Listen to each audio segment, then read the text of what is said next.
Pagkababa pa lang ni Liwuke, hawak na niya ang puluhan ng kanyang espada at nakangiting aso kay Hong Jianye. Senior Hong, hayaan mong magpakitang gilas ang iyong nakababatang kapatid. Si Hong Jianye naman ay nakakrus pa rin ang mga braso at nakatayo lang. Sige, maglaro ka muna. Titignan kita at magbibigay ng ilang mungkahi kung sakaling pumalpak ka. Matapos makatanggap ng isang spiritual buff mula kay Hong Jianye, lumipad si Liwuke sa gitna ng mga demonyo at sumugod ng walang sabi-sabi. Ang buong lugar ay umalingaw sa tunog ng espada na pumunit sa hangin, na para bang isang malaking bahagi ng atmosfera ay tinanggal. Ang mga nakapangingilabot na hiyawan ay umalingaw sa kalangitan at lupa. Ang ilang demonyong natitira na may utak ay nakakita sa tanawing ito, at ang kanilang mga kaluluwa ay lumipad sa siyam na langit. Sino ba iyang naglalaro ng ganito? Sinong tao ang gumagawa ng mga ganitong walang hiyang bagay? Hindi pa kami nakakabawi, ang buong lugar ay uminit na para bang nasusunog. Ang lupa ay bitak-bitak at ang hangin ay naglalabas ng amoy ng pagpatay. Si Hong Jianye naman ay naglabas ng isang cool na teknik na nagpaliyab sa kanyang buhok, mas maliwanag ang kanyang mga mata kaysa sa mga high-voltage lamp. Ang mga sigaw ay umalingaw saan man, ang bawat demonyo ay nilamon ng kanyang likhakine niyen ng walang awa. Sa gitna ng mga demonyo, mahigit 10 nasa realm ng combination ay sumigaw, hindi maganda to. Sinusunog niya tayo ng buhay. Kayo't mga kapatid. Naglabas sila ng demonic key na bumalot sa kalangitan, na naglalayong magtulungan upang iligtas ang sitwasyon. Ngunit sa loob ng wala pang 3 minuto, mula sa 800,000 na demonyong nagtipon, 400,000 ang nawala sa usok. Si Liwuke ay nakatayo sa gilid at pumalakpak. Senior Hong, ang iyong atake ay talagang kahanga-hanga. Hihingi ako ng pahintulot na bumalik at magtirik ng insenso para sa kanila. Walang sinabi si Hong Jianye, ngunit sa kanyang puso ay mayroon siyang napakalaking pagmamalaki. Hehe, labanan ay labanan. Sino ba naman ang may sabi na malas silang makatagpo ako? Kahit gaano pa kahusay ang ating guro, si Hong Jianye pa rin ang pangalawa sa pinakamagaling sa labanan. Pagkatapos ay sinabi niya ng kaswal, tapusin natin to ng mabilis. Huwag nating hayaang pagtawanan tayo ng mundo. Ang sinabi ni Senior ay totoo. Kung mapapahiya ang guro dahil sa atin, magkakasala tayo sa kasaysayan. Pagkatapos ay hinigpitan ni Liwuke ang mahabang espada at lumipad diretsyo sa pugad ng demonyo, sumugod ng walang humpay. Sa tabi niya, si Hong Jianye ay sumasayaw pa rin ng apoy, bawat tira ay sinusunog ang lahat.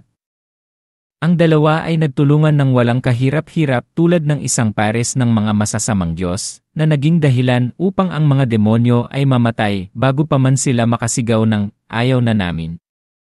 Sa panig ng Great Chu, ang mga general at sundalo ay nakatulala, na parang nawalan ng dugo. Ang lakas! Ang lakas nila! Ito ba ang mga disipulo ng puting buhok na yon? Masyadong malakas. Kahit ang prinsipe ay nakanganga at pawis na pawis. Akala niya ay lalaban sila ng isang buong araw, ngunit sino ang mag-aakala na ang dalawa ay bababa at maglalaro-laro lang at tapos na ang lahat. Sa kabilang panig, puno ng itim na usok. Ang ilang demonic general ay nanginginig tulad ng mga asong nakakita ng kulog. Anong klaseng mga nilalang ang dalawang taong yun na pumatay sa kalahati ng ating hukbo? Anong nangyayari?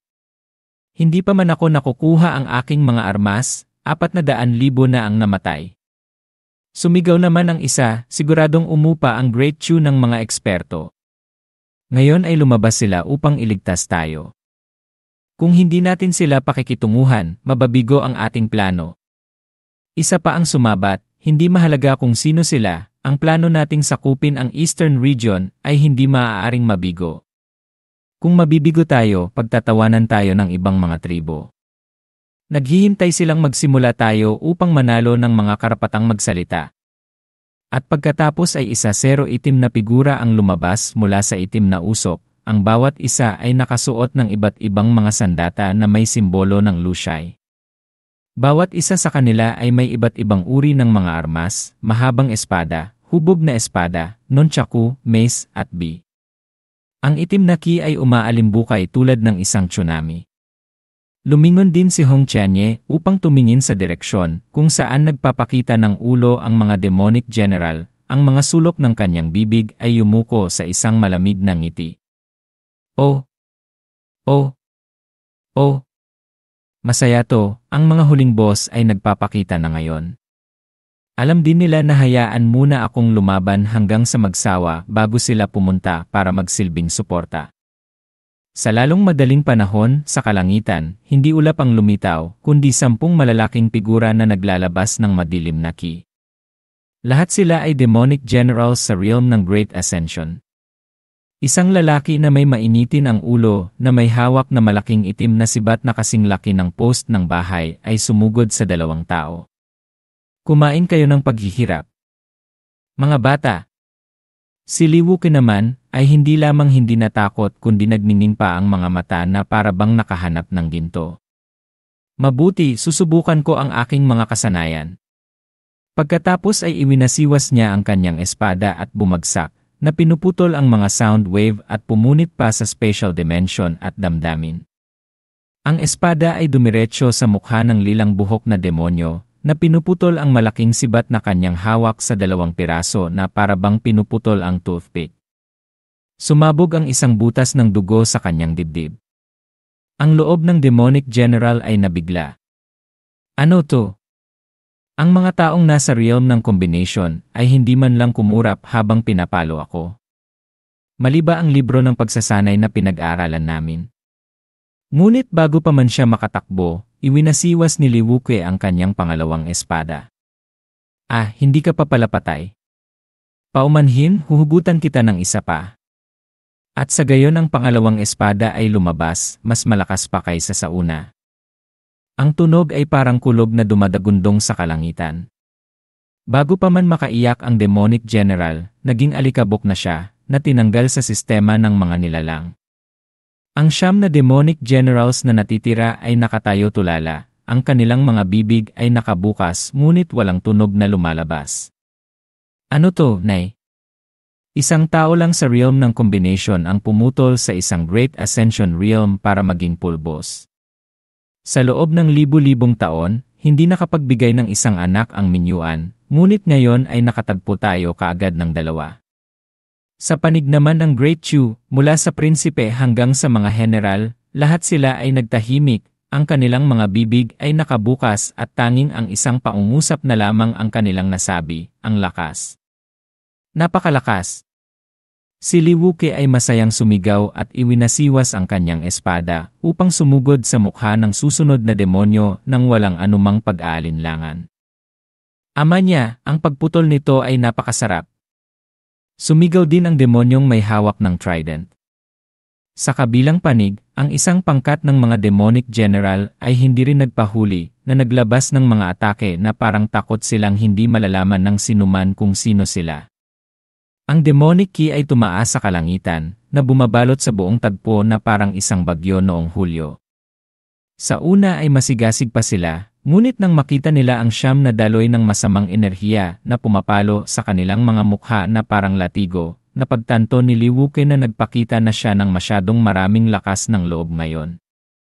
O dapat niyang subukang gamitin ang demonyong dugo sa kanyang katawan. Sa sandaling iyon na ang sitwasyon ay handa nang lumipat mula sa kritikal patungo sa magulo, ang temperatura ay tumaas ng biglaan.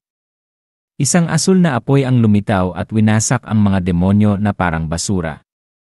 Si Hong Qianye ay walang sinabi, bahagya lang niyang iwinagayway ang kanyang manggas at ang asul na apoy ay lumabas, na sinunog ang mga demonic general sa mga abo. Sa sandaling lumitaw ang Fan Nya Lu Laseha, 6 na demonyo ang sumigaw at gumulong sa lupa, na naging abo pagkaraan ng ilang segundo, na nawala na parang usok sa kusina. Matapos makita ang kanilang mga kasamahan na naging usok, ang lilang buhok na demonyo ay muling nagalit. Babayaran mo to, babaeng tao. Sa trident, ang pamatay na ki ay bumulwak, at ang langit at lupa ay namutla rin. Si Li Wuke ay nagsimulang pawisan ng malamig, tahimik na lumayo ng ilang daang metro. Ang 2 demonic general ay nakita ito at nagmadali rin sa pinangyarihan, na ipinapakita ang kanilang mga sarili na parang nagdiriwang sila ng tagumpay. Ngayon ka lang natakot. Huli na. Tapos na. Bulong ni Liwuke sa pamamagitan ng naggangalit na mga ngipin, na umatras ng ilang daang metro pa, handang tumalon sakaling may mangyari.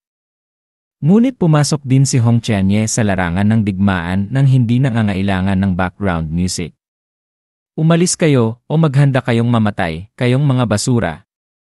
Ang pagpatay na Qi ay sumabog sa kalangitan at sumugod na winasak ang lahat. Pagkatapos ay dali-dali siyang pumitik sa kawalan, at sa gayon ang isang grupo ng itim na apoy mula sa kung saan ay lumitaw. Ang itim na apoy na ito ay hindi katulad ng iba, bawat sweep nito ay sumisipsip ng lahat. Ang mga demonyo ay hindi pa man nakakapagmura ay nilamon na, hindi man lang nakabibigkas ng kahit isang hikab. Ang dalawang demonic general sa late stage ng Great Ascension na nakatayo sa malapit ay hindi pa man natatapos ang salitang hindi ay nilamon na ng itim na apoy na walang iniwang bakas. Ang lilang buhok na demonic general ay bahagyang mas matagal na buhay, ngunit pinahaba lamang nito ang kanyang paghihirap.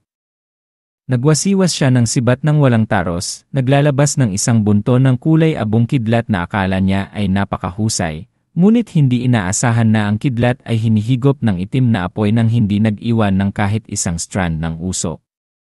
Ang lilang buhok na demonic general ay nakatayo tulala na parang isang rebulto, sumisigaw sa kanyang puso, hindi ito maaari.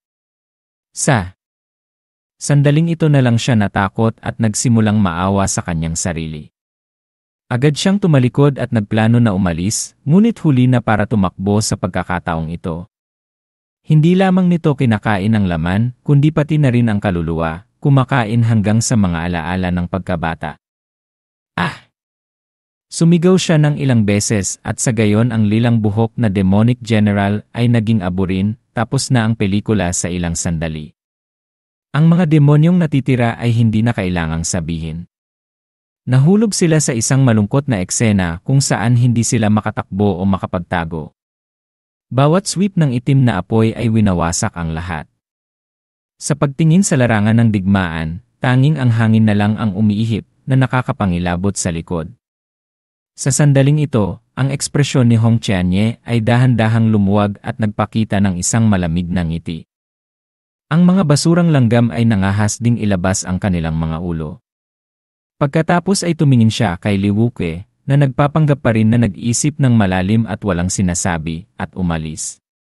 Sa puntong ito, itinaas ni Liwuke ang kanyang hinlalaki, at sinabi na parang isa siyang taong may karanasan. Kapag nagalit si senior brother, hindi na ito matatalakay.